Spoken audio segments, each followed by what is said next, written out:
Please welcome head coach Rich Rodriguez of West Virginia. Coach, the floor is open. We'll open it up for questions from the media. So please raise your hand and we'll get started. All right. Center right. Coach, how are you? Good, thank you. Tyler Budge, CF Budge. You obviously used the transfer portal pretty heavily your first season at West Virginia. Something you also had experience using a little bit at Jacksonville State. Could you describe some of the major differences in terms of roster building in this modern era at West Virginia versus a program like Jacksonville State? Yeah, I'm sure I'm not the first coach to mention how transactional the rosters are and what's going on in college athletics right now.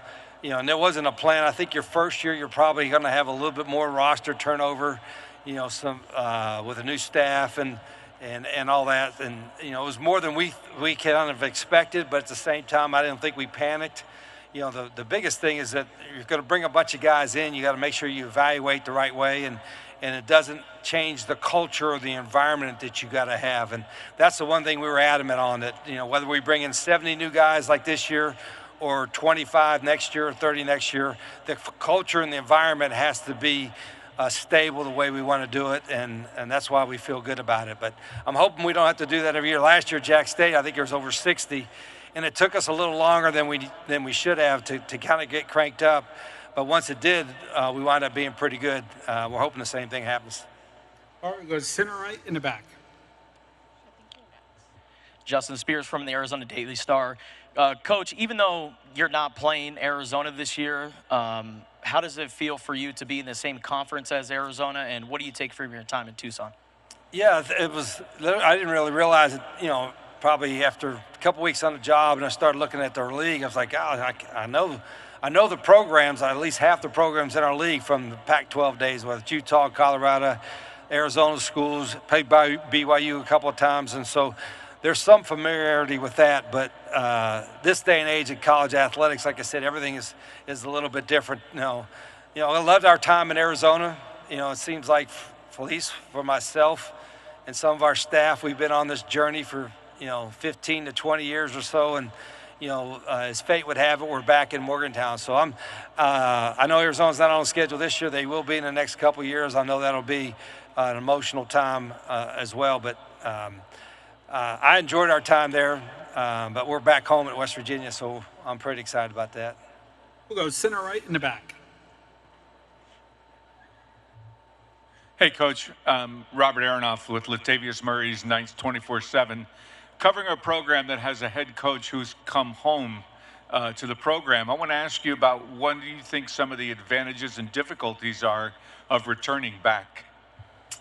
Yeah, good question. I think, you know, typically, and this is my 7th or 8th or 9th, whatever, head coaching spot, it take you 6 to 9 months to kind of get a lay of the land, not just your roster, but the town, the school, and the community and all that kind of stuff. Well, West Virginia, it took 6 to 9 minutes. You know, wasn't a lot that changed, and that was a neat part. But coming back home, I know where all the bodies are buried and the traps are laid, and kind of understand, you know, the environment, so to speak. So that made it an easier transition. But then again, there's also times of change. We're in a new league.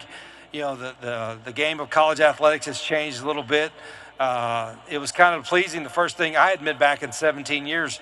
I got a tour of our football facility, and I was blown away.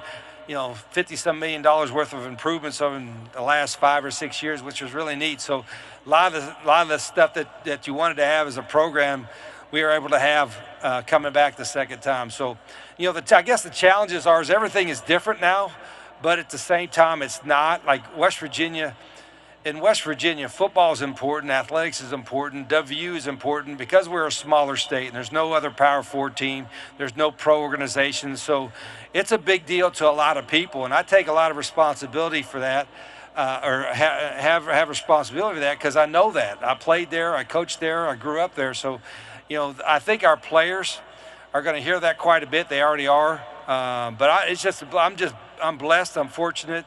It doesn't happen very often that you get a chance to, I guess, come full circle and come back. There's so many things that take place for that to happen, and thankfully for myself, I'm blessed for the opportunity that happened. We'll go center right, 6th row. Hey, Rich. Spencer Ripchick from the Dominion Post, right here.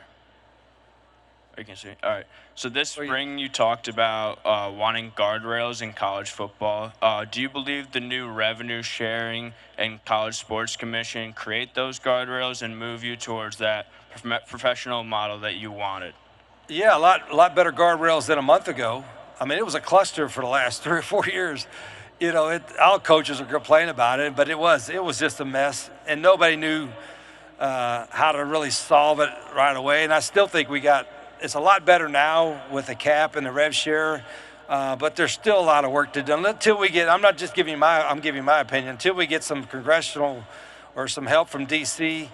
and get more guardrails on the deal, it's still going to be a little bit of a cluster, but a heck of a lot better than it was a month ago. And college athletics and college football is such a great entity. It's kind of hard to screw it up. We did everything we could in the last 4 or 5 years, it looks like, to try to do it. But you can't really screw it up too much because of the passion of college athletics, especially college football. But hopefully, smarter minds than myself will get that together. I think I've said this earlier today, I think they need to get the college athletic directors more input and more say-so in how college athletics is going to be run, because these are the guys and the ladies that know what's best for the schools and what's best for the country as we're in college athletics. But I've got my own opinions on it.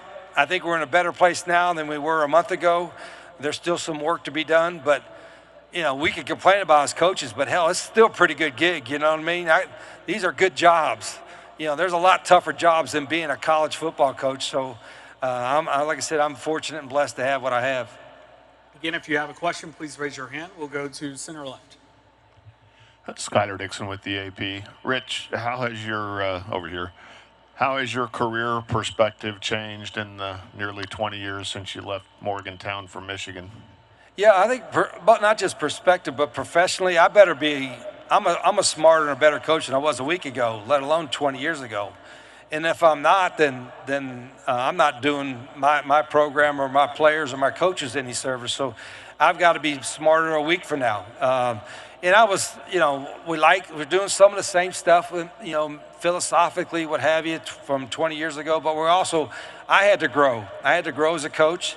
I asked my staff to grow with me, the guys that are and the people that have been with me over the years, and so I want to continue to do that. I think if you learn from everything, whether it's good or bad, if you learn from everything, you got a chance to win. And I say this all the time. Every decision I make now with the program is, does it help us win?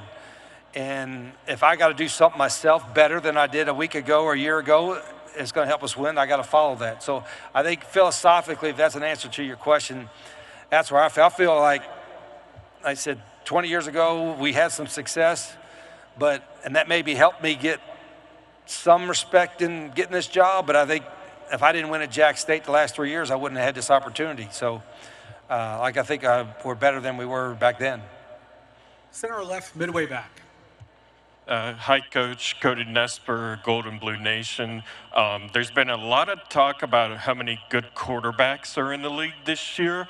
How do you feel your group will measure up, I guess? There is a lot of good quarterbacks. Hell, that ain't very pleasing to me. I wish there was no quarterbacks returning. I think it's the best collection of returning quarterbacks in the country by conference. But I like our quarterback room. I think there's a lot of positions. I have some unknowns, and there's a little bit of unknown in our quarterback room, but there's 4 or 5 guys that we feel that have the talent to have success in our quarterback room. So it's going to be an interesting competition. We have a couple guys that have played some football. I'm really excited about them. We got a couple young guys that got great futures, and it starts at that position. And that's why I think our league, the Big 12, and I'm not saying this is coach speak, is I have less filter than I did 20 years ago. But, if you don't have a good quarterback, you had no chance to win. There's a lot of really good quarterbacks in the Big 12 this year. Again, if you have a question, please raise your hand. We'll go center left. Hey, Coach. Drake Toll of Locked On Big 12. You talked a lot about change, NIL, transfer portal, revenue sharing, with even the last 5 years, how college football's evolved. Why do you keep coming back? Myself as a coach? Hell, it's a lot easier than working in a coal mines or digging a ditch. You know what I mean? Like, you get frustrated because you could do everything right in recruiting and develop a relationship and all that kind of stuff, and the guy just gets bought.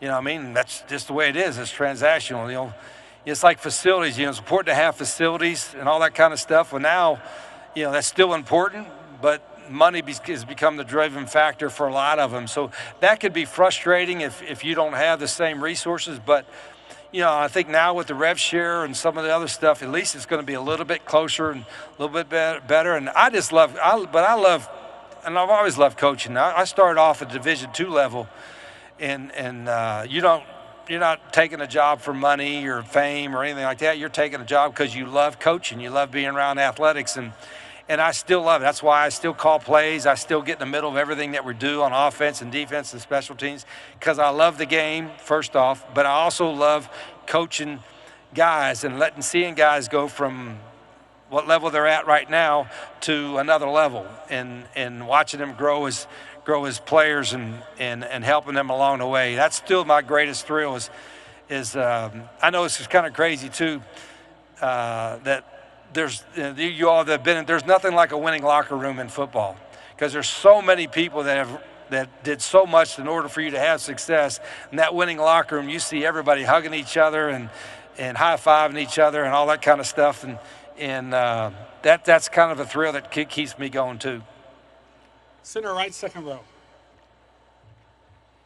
Hey, Coach. James Teckley, NT White Right's son. During your first tenure at West Virginia, you were offensive innovator. You were running the zone read. You were running the spread to run the ball. You were also running a 33 stack on defense. Now it seems like trends in especially defensive football, everybody's running a nickel or a dime secondary. And a lot more people are running 11 personnel. Do you see offensive trends like kind of coming full circle where we're actually going back more towards power football and kind of segueing back into what you've been doing at West Virginia now and even at Jacksonville State? Yeah, there's a lot of trends in football. It used to be, it started at the NFL level, then to college level, then high school level. And now you're seeing pro teams take high school concepts or college concepts and putting it in there. It was more fun 20 years ago when not as many people were using tempo or spread formations because you were unique. Now it's not as unique, but at the same time, I think you got to be who you are. You know, and also be able to adapt. Like we're running a lot of the same stuff that we ran 20 years ago, but we're doing some of that stuff better, and we're doing some other stuff that other people have done better than us and copied them. So, you know, I enjoy that part of it. I still think getting players to play really, really hard and harder than they ever thought they could play is part of coaching as well that we take pride in. But the scheme part of it, you know, I don't go in every game saying, well, we're going to out-scheme these guys and we're going to be the smartest guys on there. And, you know, it's not what you call, it's what you can execute. So I've probably become simpler as opposed to more exotic, if that's the word, from a scheme standpoint. But the playing hard and playing physical aspect is never going to change.